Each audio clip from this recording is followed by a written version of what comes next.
Então, assim, aquele homem, eu acho que ele tinha, para mim, ele tinha quase beirava quase 60 anos, assim, do desgaste, do trabalho ali. Senhor, bem senhor mesmo, e ali mesmo assim trabalhando, continuava trabalhando. Seu Joaquim, ele era um homem de Deus. E uma coisa que me marcou na vida do seu Joaquim é uma música que a gente trabalhando, ele sempre cantava muito, que é uma música que ela se remete a esse salmo, que aquela música fala assim, cria em mim, ó Deus, cria em mim, ó Deus, um coração puro e renova um espírito inabalável. E aquilo, eu estava com, acho que eu não tinha nem 30 anos, eu não tinha 30 anos na época, 20 e poucos anos de casado, e ver o seu Joaquim, um senhor já, cantando essa música, era uma coisa que mexia muito meu coração. Porque às vezes a gente assimila a questão da experiência de vida, muitas vezes a gente é levado a achar que essas pessoas não têm o que aprender mais, é uma pessoa já experiente. Eu lembro que na época aquilo tocava muito meu coração, Senhor, e cantando uma música assim, e mesmo assim, crie, ó Deus, um coração puro. Um homem já pai de família, casado, já tendo toda uma trajetória de vida com Deus, de conhecimento de Deus, e mesmo assim cantando um cântico, pedindo a Deus para que Deus pudesse criar nele um coração puro, que Deus pudesse dar a ele mesmo um espírito inabalável. Então aquilo era uma situação que enchia muito com o meu coração. E aqui no Salmo 51, a palavra de Deus diz assim: compadece-te de mim, compadece-te de mim, ó Deus, segundo a tua benignidade, segundo a multidão das tuas misericórdias. Apaga as minhas transgressões, lava-me completamente da minha iniquidade e purifica-me do meu pecado. Pois eu conheço as minhas transgressões e o meu pecado está sempre diante de mim. Pequei contra ti somente, e fiz o que é mal aos teus olhos. De maneira que serás tido por justo no teu falar e puro no teu julgar. Eu nasci na iniquidade, e em pecado me concebeu minha mãe. Eis que te agradas da verdade no íntimo, e no oculto me fazes conhecer a sabedoria. Purifica-me com hisopo, e ficarei limpo. Lava-me, e ficarei mais alvo do que a neve. Faz-me ouvir júbilo e alegria, para que exultem os ossos que esmagaste. Esconde o teu rosto dos meus pecados, e apaga todas as minhas iniquidades. Cria em mim, ó Deus, um coração puro, e renova dentro de mim um espírito inabalável. Não me lances fora da tua presença, nem retires o teu Santo Espírito. Restitui-me a alegria da tua salvação, e sustenta-me com um espírito voluntário. Então ensinarei aos transgressores os teus caminhos, e os pecadores se converterão a ti. Livra-me dos crimes de sangue, ó Deus, Deus da minha salvação, e a minha língua exaltará a tua justiça. Abre, Senhor, os meus lábios, e a minha boca manifestará o teu louvor. Pois não te agradas de sacrifícios, do contrário, eu o ofereceria. E não tens prazer em holocaustos. Sacrifício agradável a Deus é o espírito quebrantado, coração quebrantado e contrito, não desprezarás, ó Deus. Faze bem, segundo a tua boa vontade, edifica as muralhas de Jerusalém, então te agradarás dos teus sacrifícios de justiça, dos holocaustos e das ofertas queimadas, e sobre o teu altar serão oferecidos novilhos. Forte, né, irmãos? É um salmo que reflete assim uma intensidade muito grande de alguém que de fato busca e almeja o estar na presença de Deus, o estar junto com Deus, de alguém que de fato valoriza a presença gloriosa do Espírito Santo de Deus. Quando nós olhamos para a história desse salmo, a história de Davi, nós vemos que Davi foi o compositor desse salmo. E o período ao qual levou Davi a construir esse salmo, a escrever, tecer esse salmo, foi logo após quando Davi foi repreendido pelo profeta Natã, o profeta que foi enviado da parte de Deus para trazer uma repreensão para Davi, por aquilo que haviam sido os atos que ele havia cometido. Adultério. Nós vemos que depois que Davi ele se tornou rei, por um momento da vida dele, ele se tornou de certa forma displicente e não atento. E meio que desligado. De maneira que ele foi induzido, ele deixou o seu coração se seduzir por a beleza de uma mulher casada, sendo que essa mulher era mulher de um dos soldados de Davi que estava na guerra, que os soldados, o povo de Israel estava em guerra e o rei havia ficado para trás, não havia acompanhado o exército diante daquela batalha. Então Davi, ele deixa o seu coração ser seduzido por aquela mulher, então ele vai e toma aquela mulher e se deita com aquela mulher e comete então um adultério. A palavra de Deus nos diz que aquela mulher engravidou de um filho, e Davi numa tentativa de tentar cobrir aquele erro que ele havia cometido, de tentar cobrir a princípio aquele pecado que ele havia cometido, ele manda que Urias, que era o marido daquela mulher, voltasse da batalha e que ele pudesse descansar ali na casa dele. Mas é o que é interessante que aquele homem, quando ele chega ali, ele fala para o rei: não, mas o exército está em meio, até nós estamos em guerra, como é que o senhor está querendo que eu vá para minha casa? E vou descansar, sendo que os meus irmãos estão em batalha, meus irmãos estão em guerra? Não tem como, rei. Aí a palavra de Deus diz que Davi, no seu intento ali, ele continua e ele embebeda aquele homem, dá vinho para aquele homem, mas aquele homem não aluiu o pé do palácio, ele dormiu ali, embriagado ali no pé do palácio. Então Davi vai e ele redige uma carta, manda que o próprio Urias entregue aquela carta lá para o capitão lá da batalha, de maneira que Urias pudesse ser colocado na frente da batalha. Com o objetivo de qual? De ceifar a vida de Urias. Amados, e por que eu estou falando isso? Porque a palavra de Deus nos diz, lá em 1 Samuel, no capítulo 13, no verso 14, que Davi, ele foi considerado um homem segundo o coração de Deus. Logo quando o primeiro rei, que era Saul, que Deus mandou o profeta, porque Deus havia estabelecido Saul como rei sobre o povo de Israel, e Saul, ele começou a fazer coisas que desagradaram a Deus, começou a desobedecer a Deus, começou a ter o seu coração totalmente insubmisso àquilo. Deus falava uma coisa: faça dessa forma. Deus usava o profeta Samuel para ir lá, para dar direção para Saul, para que ele pudesse, como que ele deveria se portar, e Saul ia lá e fazia as coisas erradas, e depois ainda arrumava uma desculpa para aquilo que ele havia feito.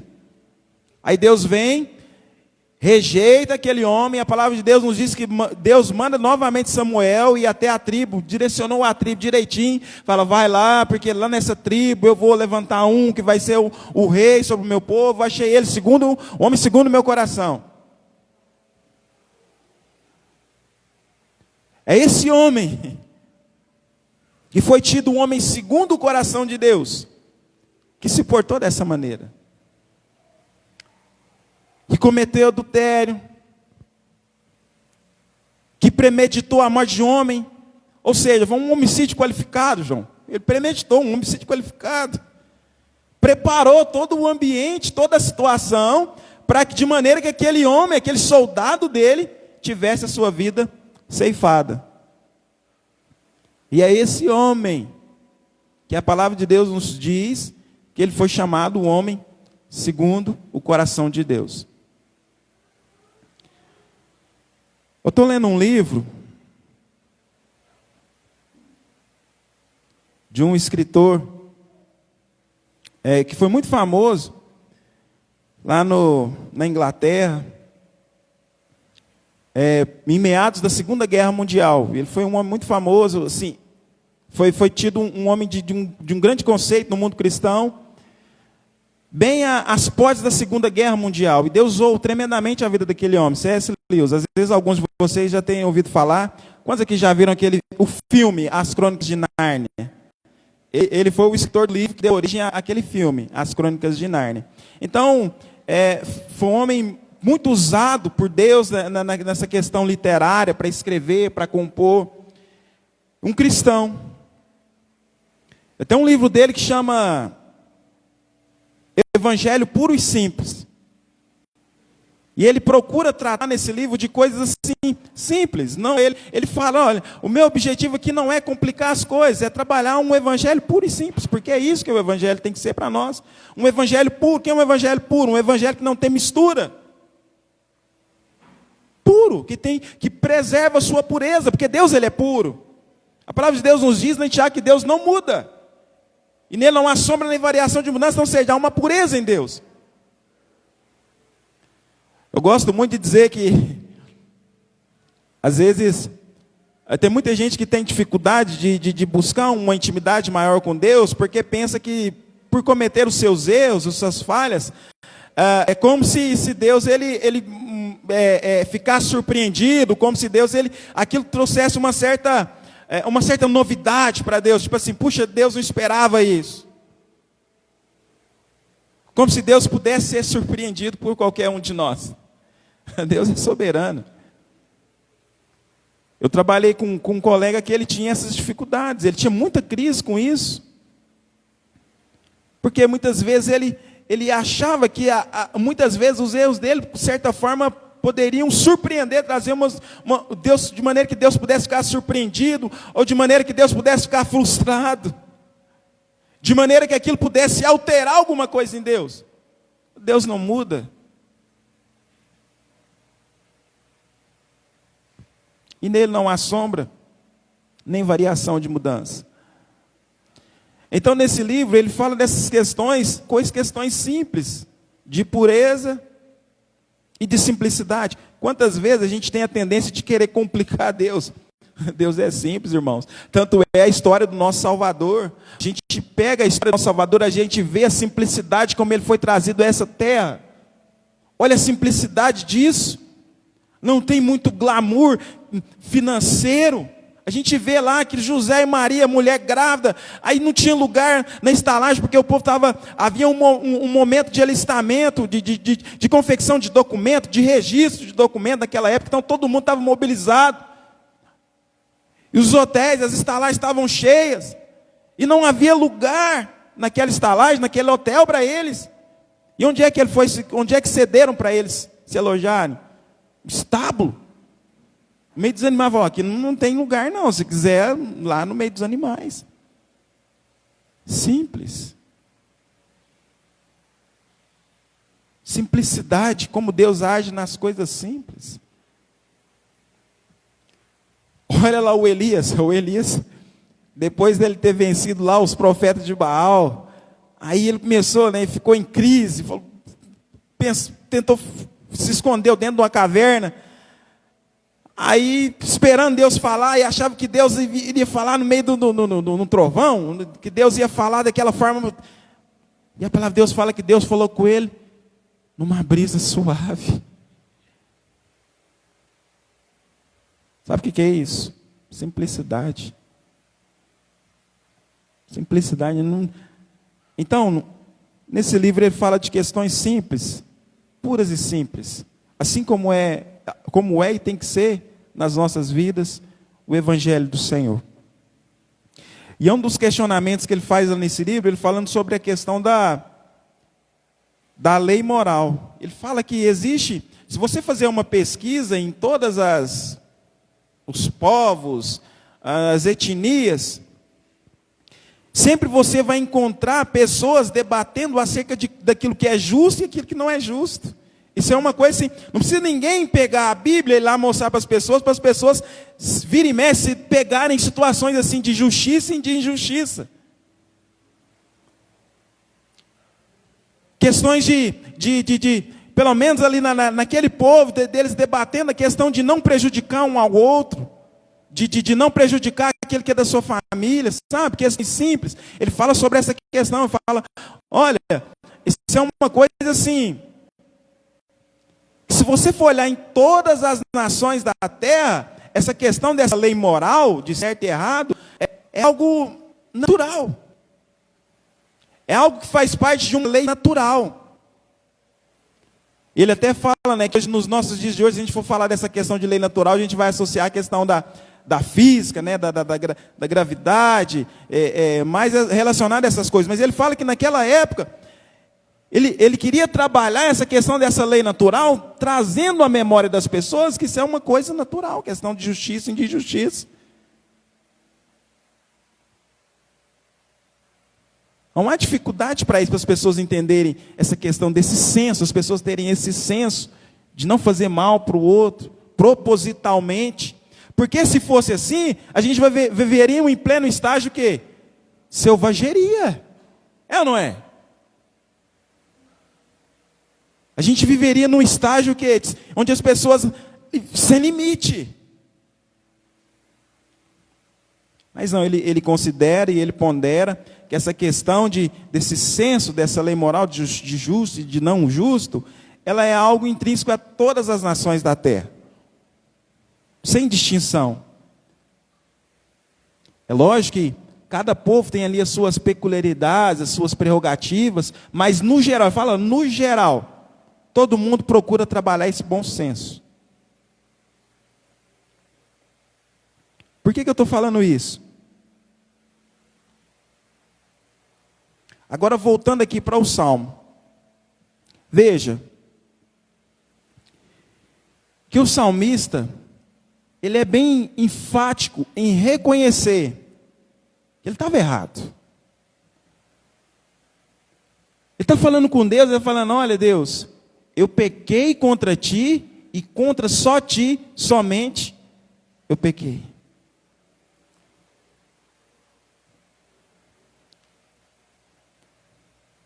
E é aqui que entra o mistério disso. É aqui que entra o mistério, a revelação daquilo que Deus quer operar em nós, daquilo que Deus quer promover nas nossas vidas. Porque até então, às vezes as pessoas têm essa consciência de justiça e de não justiça. Quantos de nós somos cobrados a todo tempo? Às vezes a gente pensa assim, puxa vida, nossa, mas eu devia ter agido assim e tal. E a gente vive se cobrando com relação a isso.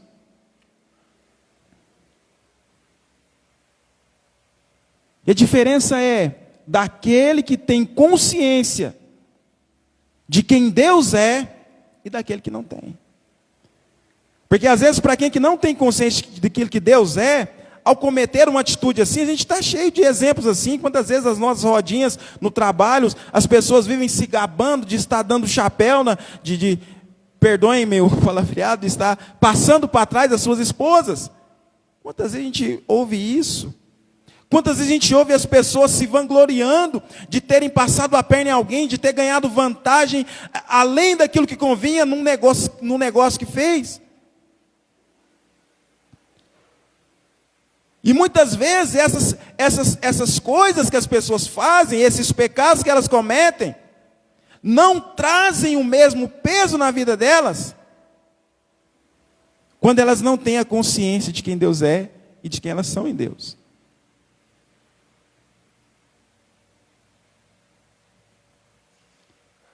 Veja que a consciência de Davi, quando ele fala, Senhor, pequei contra ti, e contra ti somente eu pequei.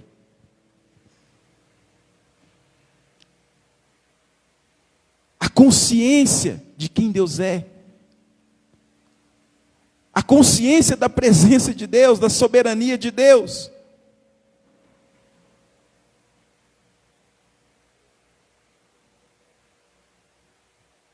A preocupação de ter feito aquilo contra Deus, o peso de ter feito aquilo em primeiro lugar contra Deus.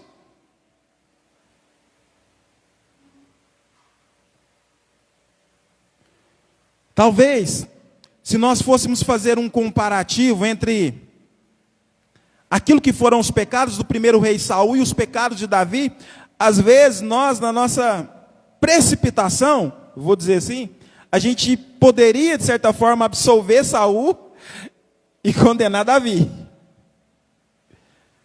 Saul, aí Deus, mas Saul só não fez do jeitinho que Deus mandou ele fazer. Mas Davi não, Davi ele foi lá, ele se deitou com aquela mulher, ele premeditou a morte daquele homem, ele foi um homicida, foi um homicídio qualificado. Não, Davi deve ser condenado. Agora Saul, às vezes nós, na nossa precipitação, a gente poderia até mesmo absolver Saul e condenar Davi.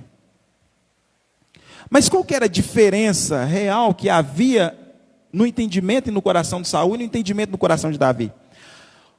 Vai lá o profeta, vai lá, Deus manda Saul fazer, destruir todo o povo. O que o Saul vai lá e destrui todo o povo e tudo que eles tinham.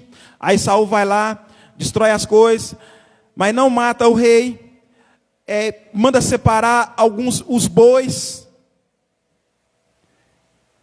Aí vem lá Samuel. Você não fez o que Deus mandou você fazer. Você poupou a vida do rei. E você não destruiu tudo que Deus mandou você destruir. Aí o que Saul fez? Ele deu uma desculpa.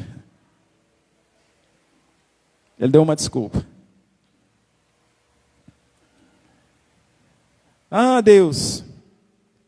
Primeiro, antes de ter feito isso. Primeiro ele ocupou um lugar que não era dele. O que ele fez? Ele foi lá, aquilo que era a responsabilidade do sacerdote. Isso é importante também. Olha, tome cuidado. Se Deus não mandar você fazer algo, não faça. Só faça aquilo que Deus mandou você fazer. Mesmo que seja em nome dele. Se Deus não te levantou para fazer algo, não faça.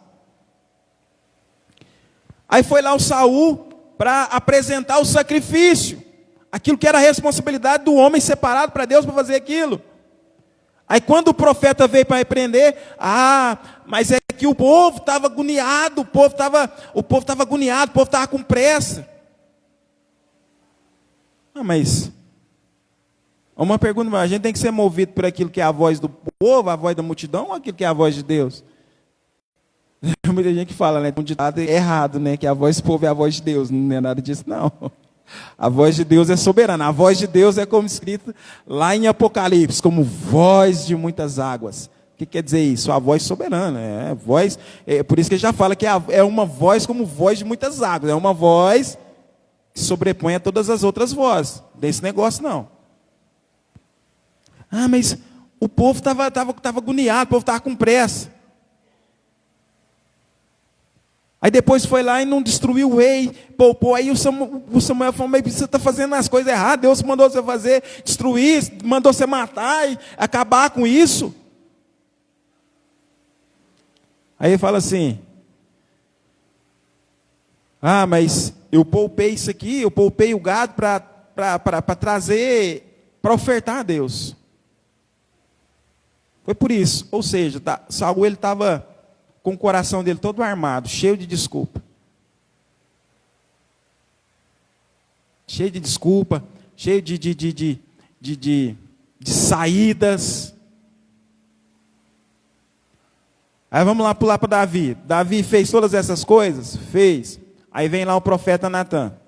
Conta uma história de um homem que tinha várias ovelhas, e tinha um que tinha só uma ovelhinha, e aquele homem que tinha várias ovelhas, vai lá e toma aquela única ovelhinha que aquele homem tinha. Aí o que o profeta fala para Davi? O que o senhor diz? Que esse homem tem que acontecer com esse homem? Ele fala, esse homem é digno de morte. Né? Uau, bem enfático. Ele fala, esse homem tem que morrer. O rei Davi ficou indignado com aquela história do profeta. Aí o profeta aponta o dedo para ele e fala, esse homem é o senhor, rei.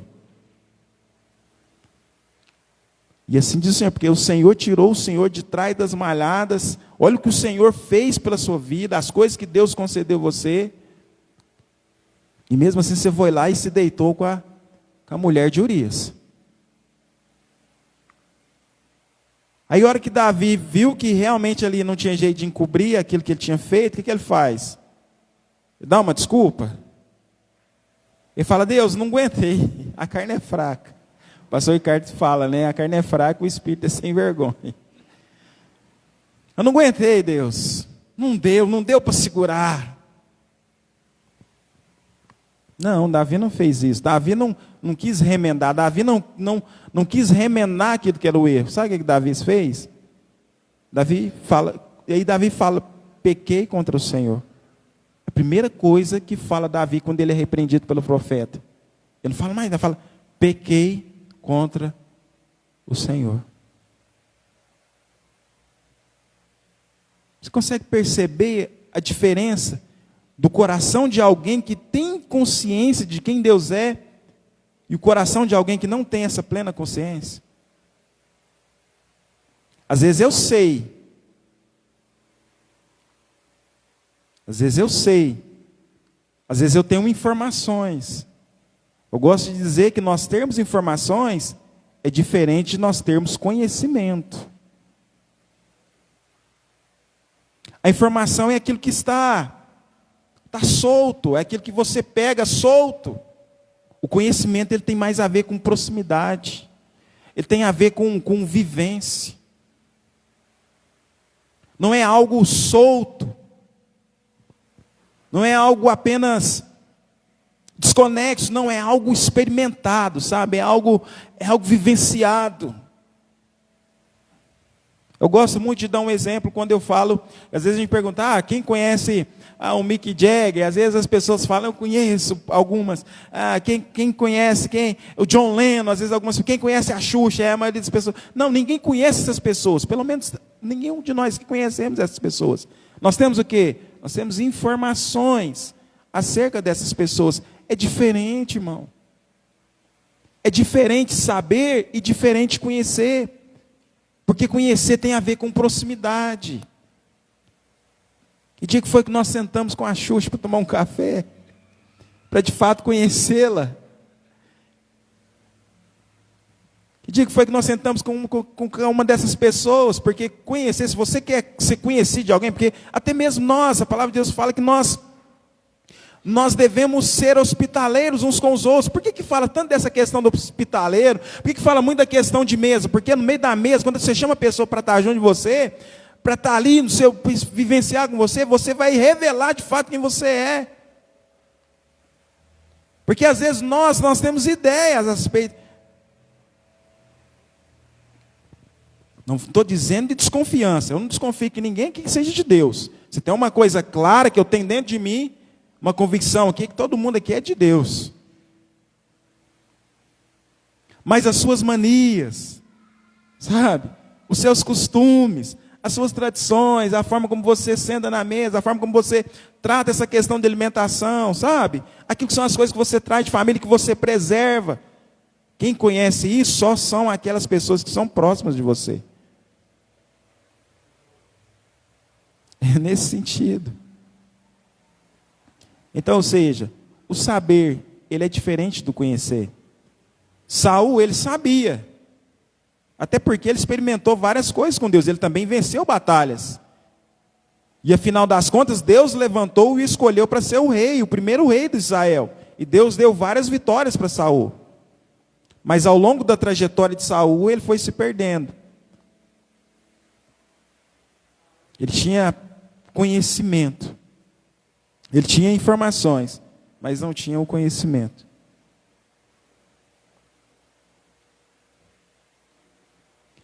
E é o que o salmista fala. É o que ele fala aqui. Ele fala, Deus, eu conheço o Senhor. E eu sei que um coração contrito e abatido, o Senhor não vai desprezar. É isso que ele está falando. Eu sei. Eu conheço. Um coração contrito, um coração rasgado, um coração abatido, o Senhor não vai desprezar.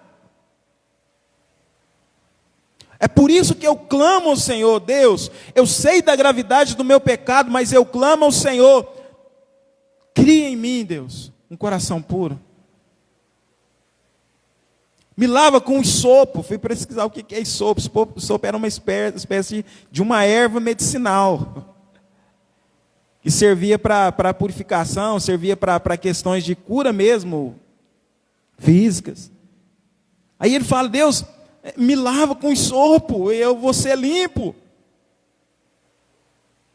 Mas eu te peço, Deus, não retire de mim o teu espírito. Não retira de mim o seu espírito. Por que ele está falando isso? Porque ele tinha conhecimento do que o Espírito de Deus era na vida dele, do que Deus era na vida dele.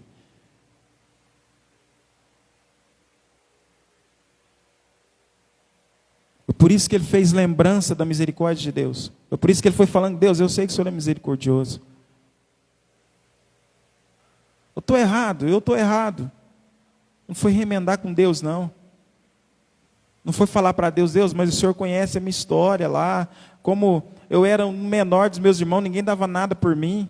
Tanto é que quando a gente estava até aqui na reunião de jovens, pouco tempo atrás, a gente estava falando que quando Deus foi fazer, levou Samuel para até a casa de Jessé, para ungir Davi como rei, a palavra de Deus nos fala que até mesmo Samuel é um homem experimentado por Deus, um homem que Deus falava com Samuel. A palavra de Deus nos fala que Samuel, bem novinho na adolescência, Deus já falava com Samuel de maneira que Samuel ouvia a voz de Deus. E Samuel lá já na sua caminhada com o Senhor, mesmo aquele homem experimentado. Por isso que o conhecimento de Deus não tem a ver com simplesmente caminhada. Tem que ser algo diário, algo de quebrantamento diário, de busca diária. Porque é muito fácil, irmão, a gente se perder ao longo da nossa trajetória. Aí chega lá o Samuel na casa do Jessé, Deus mandou vir aqui para ungir um novo rei. A palavra de Deus fala que entrou pela porta lá, eu imagino que um guarda-roupa. Eliabe. Samuel bateu o olho nele e falou: ele é o cara. Esse aí é o cara. Vai ser o novo rei. Aí Deus fala para ele: peraí, Samuel. Você está vendo como o homem vê. Deus não vê como o homem vê. O homem vê aquilo que é o externo, a casca, aquilo que está por fora.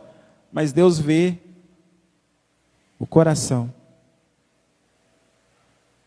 Está aí, tamanha a importância de nós termos sempre um coração descortinado diante de Deus. Não que Deus não saiba, mas que a gente tenha consciência que Deus sabe lá do mais íntimo do nosso coração. E Deus fala: olha, o homem vê que está diante dos olhos, mas Deus vê o coração, Deus vê lá no mais profundo de cada um.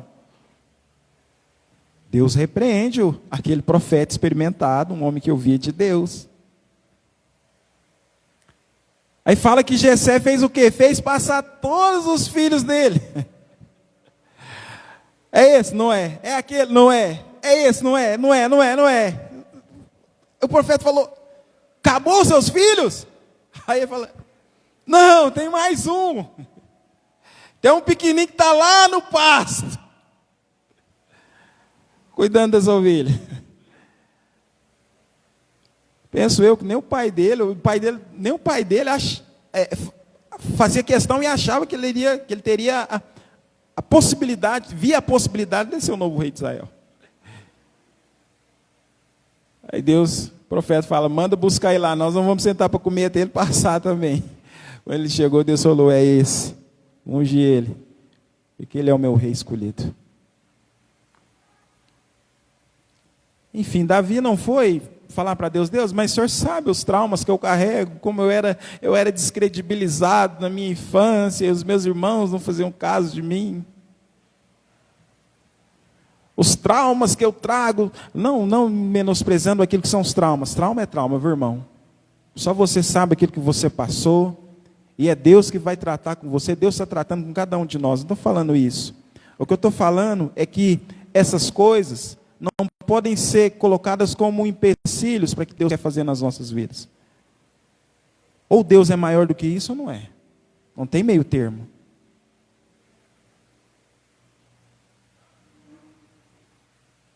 Então Davi, ele não foi dar uma desculpa. Ele não quis inventar uma desculpa. Ele falou: Deus, eu pequei.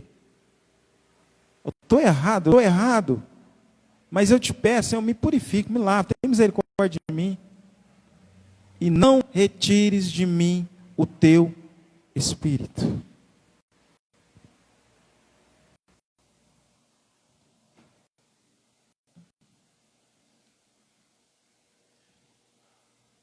Outra coisa que Davi ele reconhece nesse salmo, que o sacrifício pelo sacrifício, ele não tem valor. Por isso que eu falo, não adianta a gente querer fazer, nem que seja um sacrifício. Porque o sacrifício agradava a Deus é um coração obediente. Então Davi sabia que por mais que ele tentasse ele oferecer um sacrifício pelo sacrifício, não ia adiantar. Sabe aquela tendência que às vezes a gente tem, às vezes até de uma forma inconsciente, de achar que nós vamos conseguir resolver alguma coisa? Às vezes de achar que nós vamos ter iniciativa para operar uma mudança? Não, a gente sabe que está errado. Não, Deus, eu sei que eu estou errado, mas a gente fica esforçando. Entende uma coisa? O sacrifício pelo sacrifício, ele de nada vale. Ainda que seja em nome de Deus. O que Deus requer de nós é um coração obediente. Só pode ter um coração obediente quem de fato tem um coração rendido aos pés do Senhor.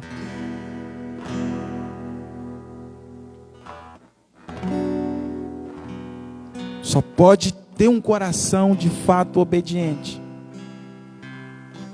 E se rasga diante de Deus. É o que ele fala aqui, ó.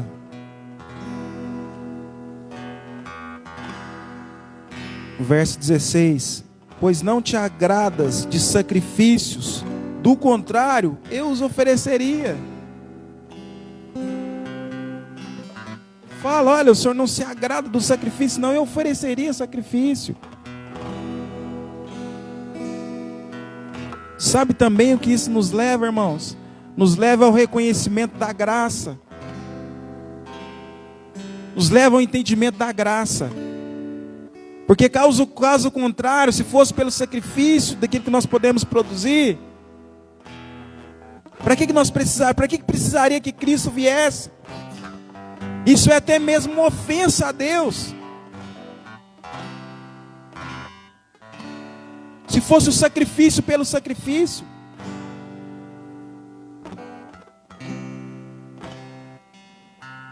Pois não te agradas de sacrifícios, do contrário, eu os ofereceria. E não tens prazer em holocaustos. Sacrifício agradável a Deus é espírito quebrantado, é espírito rasgado, é espírito que confessa que não tem condição nenhuma, é pobreza espiritual total. Não tem condição, Deus, não há condição nenhuma. Eu não tenho nenhuma condição de oferecer algo ao Senhor que me leve até o Senhor. Eu não tenho nenhuma possibilidade. Nada que eu faça pode me garantir isso.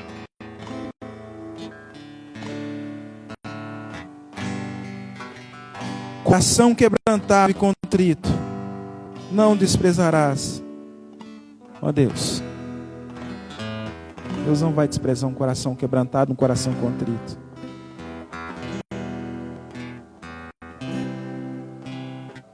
Não é a força pela força, o fazer por fazer, o sacrifício pelo sacrifício. É o coração quebrantado, é o espírito quebrantado, é o coração rasgado diante do Senhor. Papai tem muito mais para mover em nós, através de nós, as nossas vidas. Mas isso não é pelo aquilo que nós podemos produzir. Isso é graça do Senhor.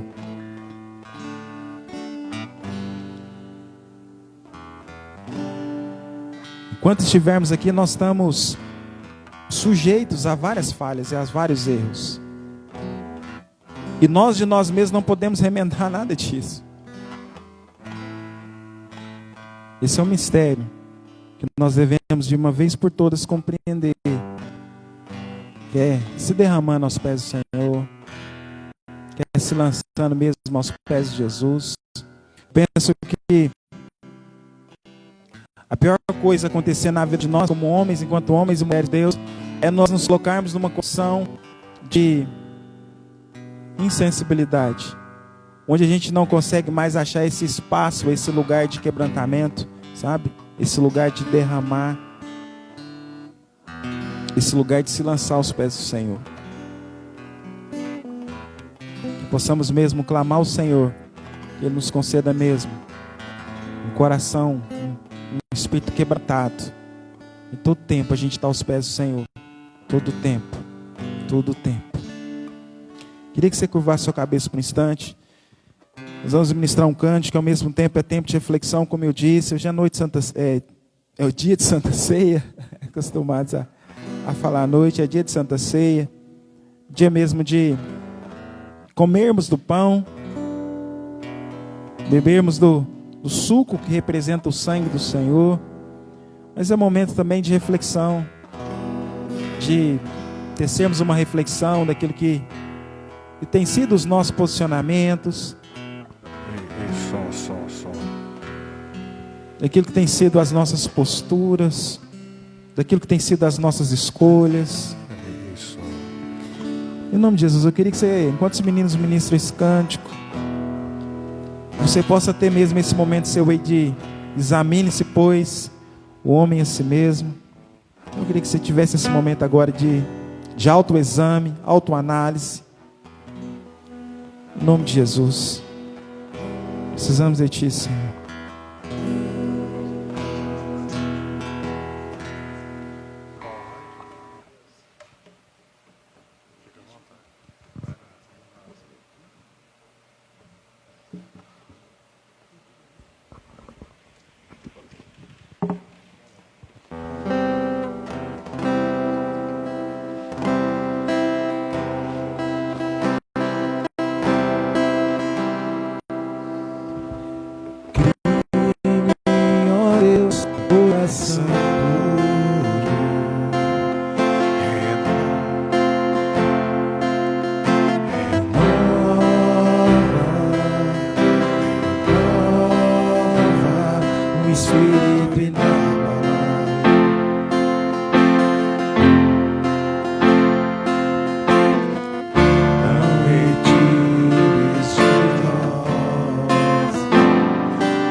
Sei que não vai ser tão fácil, mais difícil é continuar no erro e viver no mesmo desespero e ficar pra trás.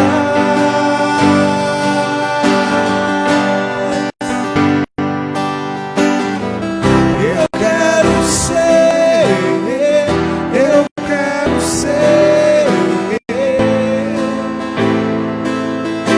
um homem segundo o coração de Deus. Eu quero ser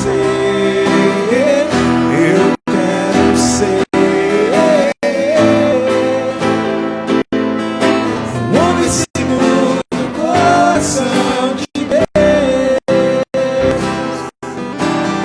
Quero aprender com os meus erros e não mais cometê-los.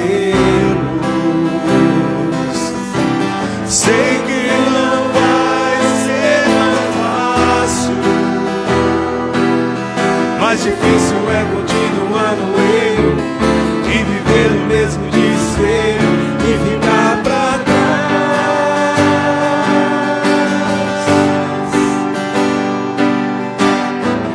Eu quero ser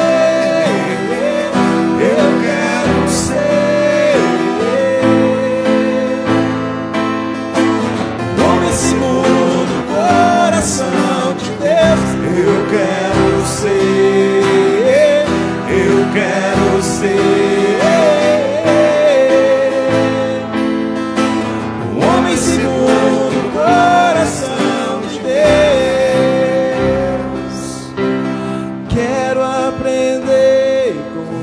meus erros e não mais cometê-los. Sei que não vai ser fácil, mais difícil é continuar no erro e viver no mesmo desespero e ficar pra trás. Coloca essa mão no seu coração, declare isso. Eu quero ser, eu quero ser. Se coloque de pé, declare. Um homem segundo o coração de Deus.